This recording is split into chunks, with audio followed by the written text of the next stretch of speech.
नमस्कार दोस्तों, मैं अनामिका आज आप सभी को महादेवी वर्मा जी का जीवन परिचय बताऊंगी। दोस्तों, आज हम एक ऐसी कवियत्री जो आधुनिक युग की मीरा के नाम से जानी जाती है, उसके जीवन परिचय के बारे में देखेंगे कि दोस्तों उसका जन्म कहाँ हुआ, किस सन में हुआ, उसके पिताजी का नाम और उसकी माताजी का नाम, उसकी शिक्षा कैसे कंप्लीट हुई, उसका जीवन कैसे रहा। दोस्तों, आज हम जीवन परिचय के बारे में देखेंगे। तो दोस्तों आइए हम अपने इस वीडियो को शुरू करते हैं। चलिए आगे देखते हैं। लिखा हुआ है कि हिंदी साहित्य में आधुनिक मीरा, मतलब दोस्तों ये जो काल चल रहा है इस युग की मीरा कौन थी? ये महादेवी वर्मा। आधुनिक मीरा के नाम से प्रसिद्ध कवित्री एवं लेखिका महादेवी वर्मा का जन्म 1907 में हुआ। दोस्तों कभी हुआ? तो 1907 ईस्वी में उत्तर प्रदेश, उत्तर यानी यूपी के फर्रुखाबाद, किस जिले में दोस्तों? यूपी के फर्रुखाबाद शहर में हुआ था। इनके पिता गोविंद सहाय वर्मा, इनके पिता का नाम गोविंद सहाय वर्मा था। भागलपुर के एक कॉलेज में प्रधानाचार्य थे। भागलपुर में एक कॉलेज था, वहीं पे इनकी पिता प्रिंसिपल थी। माता हेमरानी, इनकी माता का नाम हेमरानी था। साधारण कवित्री थी, वो भी कविता ही लिखती थी एवं श्री कृष्ण में अटूट श्रद्धा रखती थी इनकी माता। इनके नाना जी को भी ब्रज भाषा में कविता करने की रुचि थी, मतलब इनके नाना भी कविता बहुत ज़्यादा लिखते पढ़ते थे और इनकी माता हेमरानी भी बहुत साधारण, ज़्यादा तो प्रसिद्ध नहीं थी लेकिन साधारण कवित्री थी। ठीक है, तो इनके नाना की भी रुचि कविता में थी। तो अब देखिए आगे, नाना एवं माता, देखिए माता जी भी कवित्री थी और नाना भी कवित्री थे, तो कवि थी मतलब। तो नाना एवं माता के गुणों का महादेवी पर गहरा प्रभाव पड़ा। अब दोस्तों जैसे संगति में रहेंगे वैसे ही तो बनेंगे। तो इनके नाना भी कवि थे और इनकी माता भी कवित्री थी, तो इन दोनों का प्रभाव महादेवी वर्मा पे बहुत ही ज़्यादा गहरा पड़ा।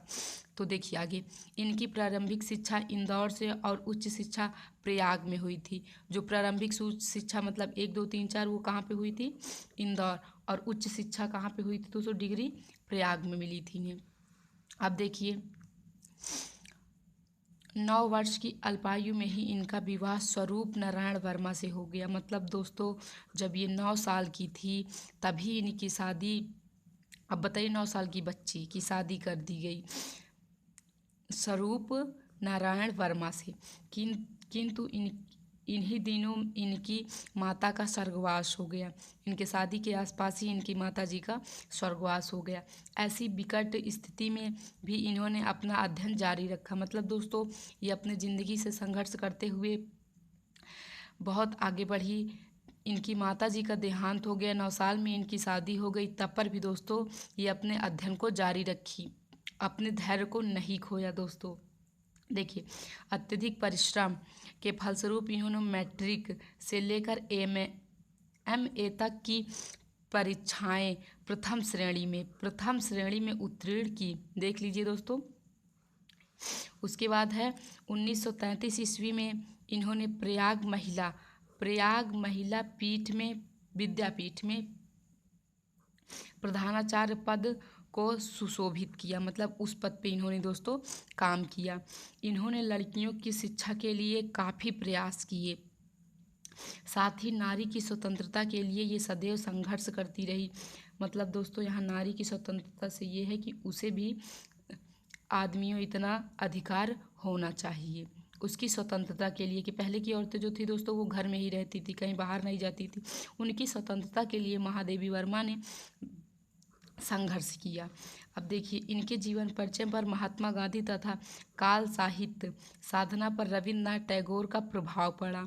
उसी समय दोस्तों महात्मा गांधी अभी दक्षिण अफ्रीका से इंडिया तो नहीं आए हैं, फिलहाल इनके बड़े होते होते आ जाएंगे। देखिए जब यहाँ पे लिखा हुआ है 907, यानी इनका जन्म 907 में हुआ था, तो जो महात्मा गांधी हैं वो दक्षिण अफ्रीका से 1915 में भारत आए थे। तब दोस्तों ये बड़ी हो गई थी तो जानने लायक थी। ठीक है, तो उनके जीवन पर महात्मा गांधी और रविन्द्रनाथ टैगोर का काफ़ी प्रभाव पड़ा। तो देखिए 11 सितंबर 1987 को यह महान कवित्री पंचतंत्र में विलीन हो गई। मतलब दोस्तों कि 11 सितंबर 1987 में महादेवी वर्मा की मृत्यु हो गई। तो अब ये तो इनका जीवन परिचय था। इन्होंने बहुत ही संघर्ष के साथ अपने आप को खड़ा किया दोस्तों। अब हम बात करते हैं इनकी कृतियों के बारे में। तो देखिए, इनकी जो पहली कृति है वो है दोस्तों निहार। निहार के अंतर्गत देखिए, यह महादेवी वर्मा का प्रथम काव्य खंड है। क्या है दोस्तों? काव्य खंड है। उनके इस काव्य में 47 भावात्मक गीत संकलित हैं और वेदना का स्वर मुखर हुआ है। किसका? वेदना का स्वर क्या हुआ है? मुखर हुआ। दोस्तों ये जो निहार है, इसमें महादेवी वर्मा ने 47 भावात्मक गीतों को रखा है। ठीक है दोस्तों, जो भाव को पैदा करें। अब इधर भी देखिए और भी इनकी हैं। अब देखिए दोस्तों, अब जो इनकी है वो रश्मि है। क्या है दोस्तों? रश्मि। इस काव्यखंड में आत्मा तथा परमात्मा के मधुर संबंधों पर आधारित 35 कविताएं हैं। ठीक है। उसके बाद दोस्तों नीरजा। इस संकलन में 58 गीत संकलित हैं, जिनमें से अधिकांश विरह वेदना से परिपूर्ण है। कुछ गीतों में प्रकृति का मनोरम चित्र अंकित किया गया है। आप इनके कुछ गीतों को पढ़े भी होंगे, कुछ कहानियों को भी पढ़े होंगे, भी आगे पता चलेगा। देखिए, सांध्य गीत 58 गीतों से संग्रह परमात्मा से मिलन का चित्रण किया गया है। जो सांध्य गीत है ना दोस्तों, इसमें 58 गीत रखे गए हैं और साथ ही साथ चित्रण भी किया गया है। तो इसमें परमात्मा से मिलन का चित्रण किया गया है। अब ये दीप शिखा हमारी पंचवी है। इसमें रहस्य भावना प्रधान 51 गीतों को संग्रहित किया गया है।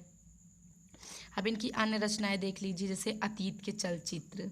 आप पढ़े होंगे दोस्तों इनकी कहानी। इस स्मृति की रेखाएं, श्रृंखला की कड़ियाँ, पथ के साथी, छड़दा, साहित्यकार की आस्था तथा अन्य निबंध, संक्लिप्ता, मेरा परिवार, चिंतन के क्षण आदि भी इनकी बहुत सी रचनाएं हैं। ये प्रमुख थी जो कि मैंने आपको बता दी। अब थोड़ा दोस्तों हम लोग इनका संक्षिप्त में जीवन परिचय को देखते हैं कि एक बार फिर से इनका नाम, इनकी मृत्यु, इनका जन्म, इनके माता पिता, इनकी शिक्षा दीक्षा। देखिए संक्षिप्त में महादेवी वर्मा का जीवन परिचय। तो सबसे पहले इनका नाम क्या था दोस्तों? महादेवी वर्मा। जन्म कब हुआ था? 1907 में। और जन्म स्थान फर्रुखाबाद। मृत्यु 11 सितंबर 1987 को हुआ था। भारत आज़ाद हो चुका था। माता का नाम श्रीमती हेमरानी, पिता का नाम श्री गोविंद सहाय वर्मा। प्रारंभिक शिक्षा दोस्तों इंदौर में और उच्च शिक्षा प्रयाग में हुई थी। उपलब्धियां महिला विद्यापीठ की प्रचार रही हैं दोस्तों। हमने आपको बताया था, यहीं पे आगे लिखा था कि सुशोभित की थी उस पद को, ये मतलब कि उस पर कार्यरत रही थी। और पद्म भूषण पुरस्कार मिला था। शेख सरिया तथा मंगला प्रसाद पुरस्कार मिला था। भारत भारती पुरस्कार मिला था दोस्तों, 1 लाख का था। तथा भारतीय ज्ञानपीठ पुरस्कार भी इन्हें मिला था। अब इनकी कृतियाँ देख लीजिए, निहार, रश्मि, नीरजा, शांति गीत, दीपशिखा। अभी मैंने आपको ये सब संक्षेप में ऊपर बताया ही था। तो दोस्तों ये था हमारे महादेवी वर्मा का जीवन परिचय। ठीक है दोस्तों, तो यदि आपको समझ में आया होगा तो नीचे कमेंट करके ज़रूर बताइएगा। नमस्कार दोस्तों, मिलते हैं अपने अगले वीडियो में कुछ और बातों को लेकर। धन्यवाद।